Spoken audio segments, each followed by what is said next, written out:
এইবার দিয়ে 4বার ঘটনা ঘটাইছে, এইবারে হেই নাই, এইবার চলতেছি আর সবাই পড়তেছি আর অন্য মাস্টানিকে এখানে কালের ছোঁয়া পড়া লেখাপড়া হবে না।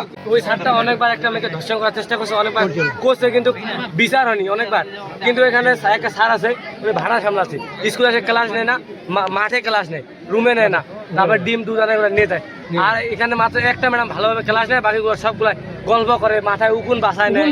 মেয়েটা আমার গ্রামবাসী বোন হয়, সাধারণ একটা বয়স্ক লোক আছে, ও বিচার করে ফের আবার আজকে আজকে যে ঘটনা ঘটেছে, একটা ছোট বাচ্চা, এই বাচ্চাটার ঘটনা ঘটেছে, ওই বাচ্চাটা মাকে বলছে, ওর মা বাবাকে বলছে, বলার পর ওর বাবা আসে ওকে ধরছে হাতে নাতে, ধরার পর ওকে স্কুল রুমে ঢুকাইছে, এলাকার লোক সব আসছে। এই মেয়েটাতে এখন বিয়ে দিবে, এই মেয়েটার বিয়ে দিবে, মেয়েটা দিয়ে কিভাবে হবে, মেয়েটার বিয়ে হবে, বাকি মাস্টারনিগুলো কিন্তু ওনাকে সুযোগ করে দেয়। আমার মেয়ে সকালে স্কুলে আসছিল, আসে আমার আব্বু বললো যে মা 9টা বাজছে, নাগা দেয়া তোরা পুক দিবা আইছে, আসেন উপর তোলার পর হইবার মাস্টার যায় না, আগের দিকে যায় না, চিপে দিচ্ছে বুকের মধ্যে, চিপে একবারে রক্তাক্ত করে ফেলেছে ছড়ার মুখ।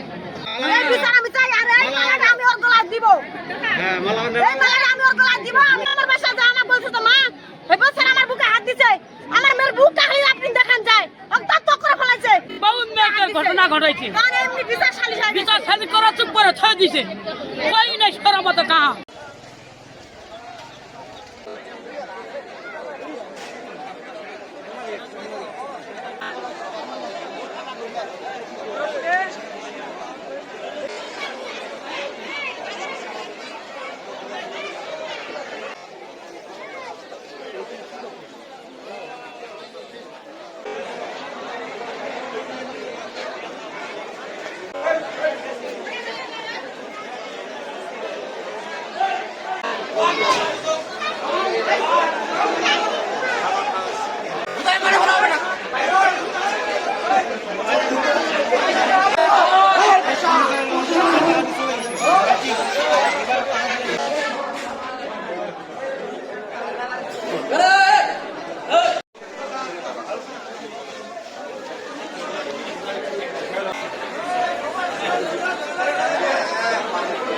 আমাদেরকে 10 মিনিট টাইম দেন।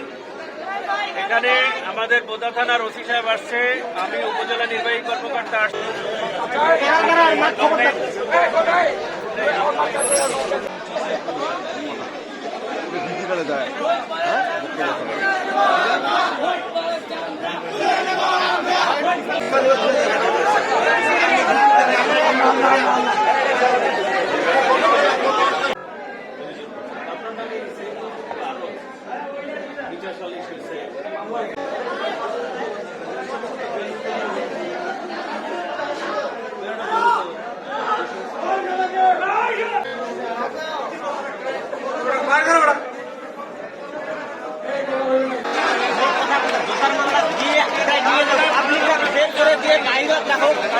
দিয়ে